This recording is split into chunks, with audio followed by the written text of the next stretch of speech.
ಯಾವ ಪುರುಷಾರ್ಥ ಸ್ಟೇಟ್ಮೆಂಟ್ ಕೊಡ್ತೀರಾ? ನೀವು ಬರಗಾಲನ ಅಂತಾನೆ ಘೋಷಣೆ ಮಾಡ್ತೀರಾ, ಸ್ಟೇಟ್ಮೆಂಟ್ ಮಾಡಿ ಏನು ಉಪಯೋಗ ಅದರಿಂದ? ಸ್ಟೇಟ್ಮೆಂಟ್ ಮಾಡಿದ್ರೆ ನೀವೇನು ಹಣ ಬಿಡುಗಡೆ ಮಾಡಿದ್ದೀರಾ? ನೀವು ಸ್ಟೇಟ್ಮೆಂಟ್ ಮಾಡೋಕ್ಕೆ ಮುಂಚೆ ಇಷ್ಟು ಹಣ ಬಿಡುಗಡೆ ಮಾಡಿದ್ದೀರಿ, ಇಷ್ಟು ರೈತರು ಸಿಕ್ಕಿದೆ, ಇಷ್ಟು ಜಾನುವಾರುಗಳಿಗೆ ಇಷ್ಟು ಗೋಶಾಲೆ ಕಟ್ಟಿದ್ದೀರಿ, ಏನೂ ಇಲ್ಲ. ಬರೀ ಸ್ಟೇಟ್ಮೆಂಟಲ್ಲೇ ಸರ್ಕಾರ ನಡೆಸ್ತಾ ಇದ್ದಾರೆ.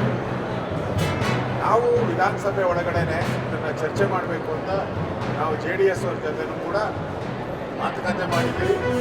ಕುಮಾರಣ್ಣ ಅವ್ರ ಜೊತೆ ಕೂಡ ಸಮನ್ವಯ ಸಮಿತಿಯಲ್ಲಿ ಮಾತಾಡಿದ್ದೀವಿ. ಇವತ್ತು ರೇವಣ್ಣವರು ನಾವೆಲ್ಲ ಕೃಷ್ಣಪ್ಪನವರು ಎಲ್ಲರೂ ಕೂಡ ನಾವು ಇವತ್ತು ಚರ್ಚೆ ಮಾಡಿದ್ದೀವಿ. ಕಳಂಕಿತ ಮಂತ್ರಿಯನ್ನು ಇಟ್ಕೊಂಡು ಈ ಕಳಂಕಿತ ಮಂತ್ರಿಯನ್ನು ಕೈ ಬಿಡದೆ ಇವರೇ ಮಂತ್ರಿಮಂಡಲದಿಂದ ಕೈ ಬಿಟ್ಟು 187 ಕೋಟಿ ಲೂಟಿ ಆಗಿರೋದು ನಿಜ, ತಿಂದಿರೋದು ನಿಜ, ಅದು ಎಲೆಕ್ಷನ್ಗೆ ಹೋಗಿರೋದು ನಿಜ, ಇಷ್ಟು ಶುರುವಾಗಿದೆ. ಅವ್ರ ಮೇಲೆ 4 ಕೇಸಿದೆ, 3 CBI, 1 ED ಕೇಸ್. ಇಷ್ಟಿದ್ರೂ ತಗೊಳ್ಳೋ ಅವಶ್ಯಕತೆ ಇದೆ.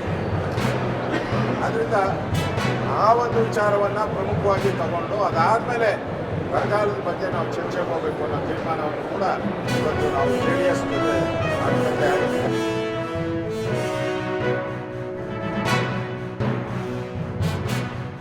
ಅವರು ಮಂತ್ರಿ ಸ್ಥಾನದಿಂದ ಕೈ ಬಿಡಲಾಯಿತು ಇಂದಿನ ಸಿದ್ದರಾಮಯ್ಯರ ಅವಧಿಯಲ್ಲಿ. ಹಾಗಾಗಿ ಚರ್ಚೆ ಮಾಡೋದಕ್ಕೇನು ಉಳಿದಿಲ್ಲ ನಾಗೇಂದ್ರ ಅವ್ರ ಬಗ್ಗೆ. ಹಾಗಾಗಿ ಬಂಡತನವನ್ನು ಬಿಟ್ಟು ಮಾನ್ಯ ಮುಖ್ಯಮಂತ್ರಿಗಳು ಸಚಿವರನ್ನು ನಾಗೇಂದ್ರ ಅವ್ರನ್ನ ಕೈ ಬಿಡಬೇಕು.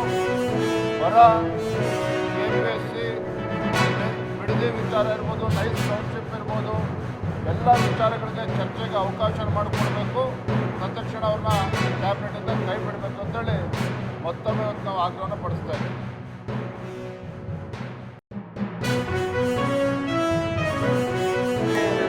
ಸರ್ಕಾರದಲ್ಲಿ ಸಾರ್ವಜನಿಕ ರೈತರು ಸರಿಯಾಗಿ ಬೆಳೆ ವಿಮೆ ಕೊಡ್ತಾ ಇಲ್ಲ. ನೀರಾವರಿ ಪ್ರದೇಶದಲ್ಲಿ ನಾಲೆಗಳು ನೀರಾವರಿ ಬಿಟ್ಟಿಲ್ಲ. ಹೇಮಾವತಿ ಇರ್ಬೋದು, ಕಾವೇರಿ ನದಿ ಹಚ್ಕೊಂಡು KRS ಡ್ಯಾಮಿಂದ ಇರ್ಬೋದು, ಯಾವುದೇ ನೀರು ಬಂದು ಕೃಷಿ ಚಟುವಟಿಕೆಗಳಿಗೆ ಸಂಪೂರ್ಣ ರೈತರು ಸಂಕಷ್ಟವಿದೆ. ಆಮೇಲೆ ಕೃಷಿ ಏನು ಭೂಮಿಗೆ ಮರಳು ಭೂಮಿಗಲ್ಲೂ ಸಹ ಇವತ್ತು ಯಾವುದೇ ಬೆಳೆ ಮಾಡಿಲ್ಲ.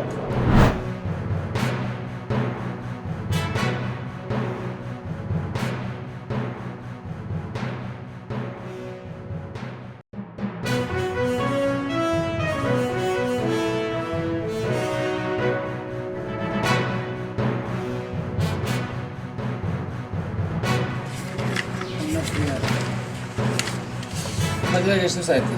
ಶಂಕರಪ್ಪನವ್ರ ತಂದೆ ಹೆಸರು ಈರಣ್ಣ. ಇವಾಗ ಸೀರಿಯಲ್ ನಂಬರು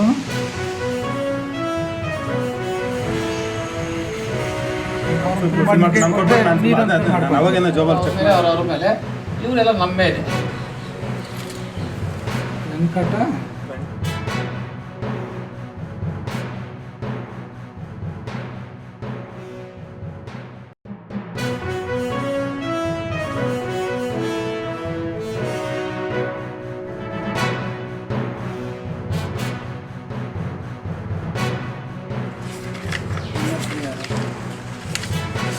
ಮದುವೆ ಎಷ್ಟು ದಿವಸ ಆಯ್ತು?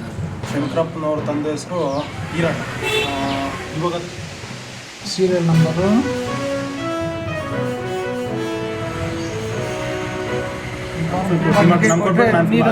ಅವಾಗೇನ ಜೋಬಲ್ ಚೆಕ್ ಮೇಲೆ ಅವ್ರ ಮೇಲೆ ಇವರೆಲ್ಲ ನಮ್ಮ ಮೇಲೆ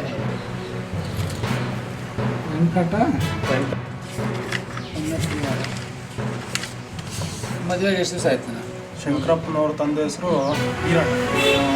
ಇವಾಗ ಸೀರಿಯಲ್ ನಂಬರು